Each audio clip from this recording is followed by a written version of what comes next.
आरोपी आहे शरद मनोहर दमदमे, तसाच त्याचा भाऊ, त्याला कधी बघितलं नव्हतं, त्यांना गावाहून याने बोलवलं, शंकर मनोहर दमदमे. तशीच त्याची मिसेस कांचन शरद दमदमे आणि शंकरची पत्नी व त्याची आई कमलाबाई मनोहर दमदमे आणि त्याचा मुलगा अमन शंकर दमदमे. हा एक नंबर गंजडी मुलगा आहे. हा गंजडी लोकांमध्ये वारंवार बसत आहे. याला स्वतः शरद दमदमे याने किती वेळा मारून हाकलला आहे आमच्या डोळ्यासमक्ष. आणि यांच्या घरातील वादावादातून यांना कुठला त्रास होता मला माहिती नाही, पण यांनी जो आमच्यावर अन्याय खोट्या पद्धतीत केलाय, एक तर माझं डिपॉझिट नाही, माझ्या हात उचले पैसे नाही, आणि वरतूनच आम्हाला धमकवण्यात, आमच्या घरात गुंडागिरी करतात. 1 वर्षाचं ऍग्रीमेंट होतं. 1 वर्षामध्ये 20 तारखेला ऍग्रीमेंट एनओसी झाले, पण मला 27 तारखेला पोझिशन दिली गेली, म्हणून मी 27 तारखेचा मंथ पकडलेला. ऑक्टोबर 27 ला ऍग्रीमेंट संपणार होतं, तर ते त्यांनी 26 तारखेला आमच्या बरोबर पैसे न मिळावेत आणि देणार नाही या कृत्यातून हे घाणेरडं कृत्य केलं. आज भाड्याने राहणे हा गुन्हा नाहीये, पण मी स्वतः एक रिअल इस्टेट एजंट आहे. मला ह्या सर्व गोष्टींचं नॉलेज आहे. जे काही मी त्याला कॅश ऑनलाईन प्रत्येक डेट नमूद आहेत माझ्याकडे कुठल्याही धोरणातून. आणि माझा एक स्वभाव आहे, मी जर कुणाला ऑनलाईन पैसे करते तर त्याखाली तो मेसेज देखील मी रीड करते. That is main follow. Kamothe येथील आहे, सेक्टर 21, श्री राघव सदन सोसायटी. आम्ही तिथे भाड्याने राहण्यास होतो आणि शरद दमदमे रूम मालक याने सकाळी आमच्या घरामध्ये घुसून माझ्या पतीवर हमला केला 6 जणांनी. तसेच माझ्या पतीला बाहेर फरफटत आणून त्यांच्यावर शंकर याने कुऱ्हाड उभारली. ती कुऱ्हाड मुलींनी धरली असता शंकरने व शरदने मुलींना एक गलिच्छ प्रकारे अंगाला सगळी छेडछाड करून मारहाण केली. त्यावेळेसही कामोठा पोलीस स्टेशन यांनी मी कंट्रोलला कॉल करून मला घटनास्थळी कुठली मदत मिळाली नाही. त्यानंतर माझ्या नवऱ्याला 4थ्या माळ्यापासून खाली जिन्यापर्यंत 6 जणांनी फरफटत नेले. त्यानंतर 3ऱ्या माळ्यावरचा व्यक्ती मध्ये आला तरीही त्याला मध्ये येऊ नको अशा शब्दात उच्चार वापरले आणि पुन्हा त्यांना 2nd फ्लोअरला आणून त्यांच्या डोक्यामध्ये रॉड मारला. त्याच जागेवर माझ्या मिस्टरांच्या तोंडातून ब्लडिंग झाले व ते बेशुद्ध झाले. आणि त्याच प्रकारे माझ्या लहान मुलीने त्यांचे डोके मांडीवर घेतले तर माझ्या मुलीला सांगितलं तुझे पप्पा मेले असे उच्चार वापरले.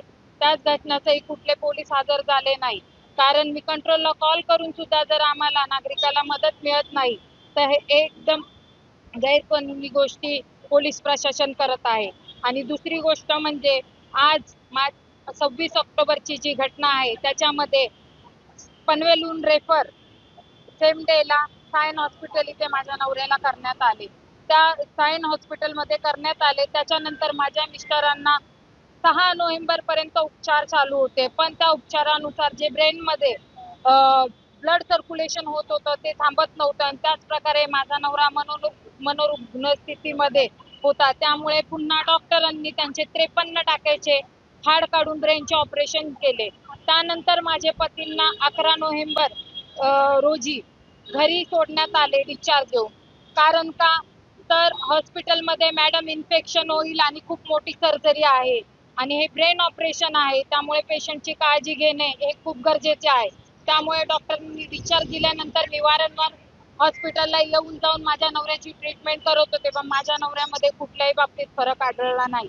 त्याशिवाय मी 13 मार्चला जे ते म्हणजे कुठे रस्त्यावर बसून खाणे किंवा 6 लोक आले असे उच्चार, मला चोट, ह्या बाबतीत सगळे उच्चार करून एक जो त्यांच्या मानसिक संतुलन जो त्या ऑपरेशन अगोदरपासून जो विचार बसलेला होता त्या विचारानुसार वेगवेगळे कृत्य करू लागले. मग त्या कृत्यानुसार मलाही भीती वाटली का माझे मिस्टर असे नव्हते, माझे मिस्टर एकदम स्टेबल मॅन होते. आज त्या माझ्या मिस्टरांना मी घेऊन 13 मार्च रोजी सायन हॉस्पिटल इथे आले तर न्यूरोसर्जरी डॉक्टरांनी 21 नंबर निलेश शाह यांची अपॉइंटमेंट दिली. 21 नंबरला मनोरुग्ण उपचारासाठी तुम्ही दाखवा म्हणून ती अपॉइंटमेंट दिल्यानंतर मी त्या हॉस्पिटलमध्ये सरांनी त्यांना ऍडमिट करून घेतले. ऍडमिट केल्यानंतर 13 मार्च पासून आज आम्ही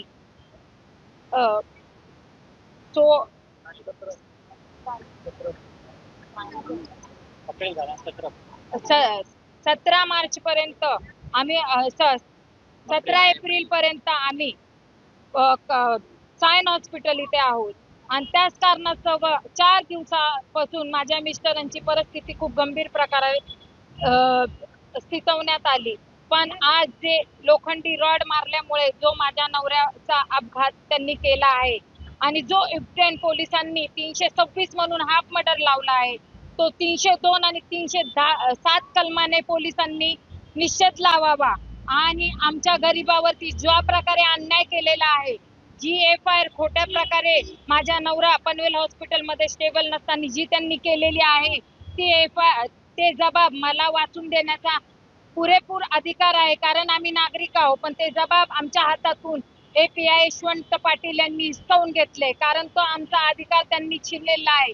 कारण याच्यामध्ये त्यांना हेराफेरी करण्यात आली आणि स्पष्ट भाषेत आरोपींना सपोर्ट करण्यात आला.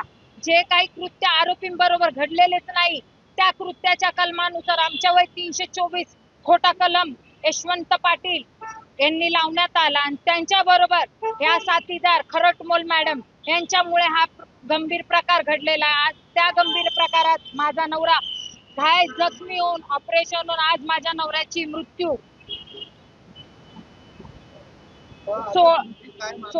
16 डेटला. माझी मागणी एवढीच आहे की माझ्या मिस्टरांचा आज मृत्यू झालेला आहे, ह्या गुन्हेगारात कठोरात कठोर शिक्षा द्यावी, यांना फाशी नाही तर जन्मठेपेची शिक्षा करावी. कारण अशा अपराध करणाऱ्याला जर आज पोलीस प्रशासन मदत करून मोकाट सोडत आहे, तर हा आज जनतेवरती बेकायदेशीर अन्याय करत आहे.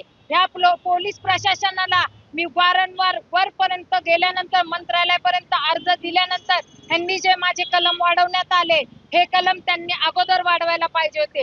26 तारखेची तक्रार सेम डेला आरोपीची 26 ला दाखल होते आणि आमच्यावर झालेल्या अन्यायाची तक्रार 26 तारखेला आम्ही देऊन देखीलही ती तक्रार 30 तारखेला दाखल होते. याच्यामध्ये पोलिसांचा काय हात आहे आणि काय रोल आहे हे नक्की CBI इन्क्वायरी बसून सगळी जांच करण्यात यावी.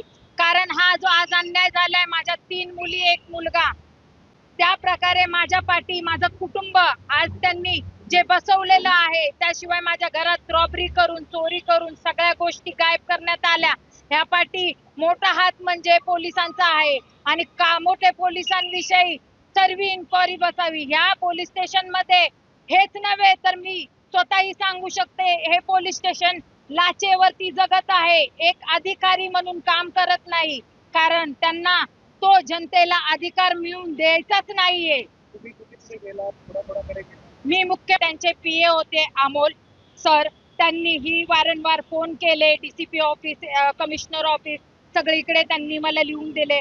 मी प्रत्येक ठिकाणी अर्ज दिले, जसे पोलीस महासंचालक, मुख्यमंत्री एकनाथ शिंदे सर, गृहमंत्री सरांना. वडिलांना इतका धक्का बसलेला आहे मोठा की रात्रभर ते वेड्यासारखे त्याचं नाव घेतात, आवाज देतात त्याला. ते खूप खचून गेलेले आहेत माझे पप्पा. सो माझ्या पप्पांसाठी, त्याच्या 3 मुलींसाठी आम्हाला हा न्याय पाहिजे आणि त्यांना 302 307 कलम लावावा.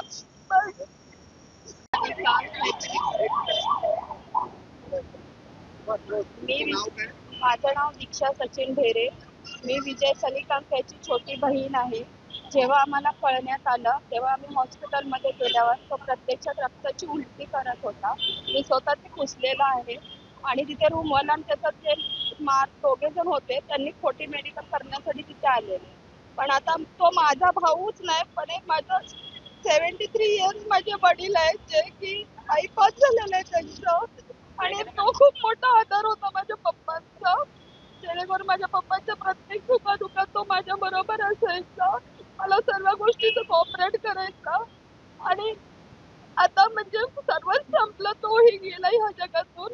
तर फक्त मी कळकळीची विनंती करते की माझ्या भावाला, वडिलांना, आम्हा सर्वांना आणि त्याच्या 4 मुलांना सरकारने न्याय द्यावा. मुख्यमंत्र्यांना माझी ही कळकळून विनंती आहे की काय गरिबाचं म्हणणं आणि तळतळून जे बोललेलं ते त्यांनी ऐकावं.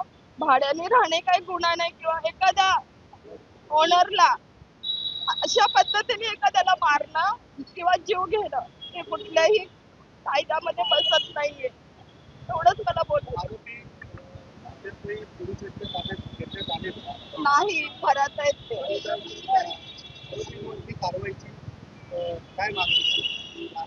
माझा भाऊ गेलाय, त्यांना 307 302 कलम हा लागायला हवाय, कारण माझा भाऊ काय परत येणार नाहीये. माझ्या म्हाताऱ्या वडिलांचा मुलगा परत येणार नाहीये, जो त्यांचा भक्कम सहारा होता. तर त्यांच्यावर हे कलम लागू होणं खूप गरजेचं आहे. भावाच्या 3 मुली आहेत, त्यांची परिस्थिती खूप नाजूक आहे, सपोर्ट करणारे कोणीही नाहीये. तर त्यांनाही त्या मुलींना त्या मुलाला माझ्या वहिनीला न्याय द्यायचा आणि जे काय असेल ते त्यांनी रीतसर पूर्ण फॅमिलीला त्यांनी आम्हाला न्याय द्यावा. जी घटना काय नाव आहे तुमचं? काय नाव आहे तुमचं?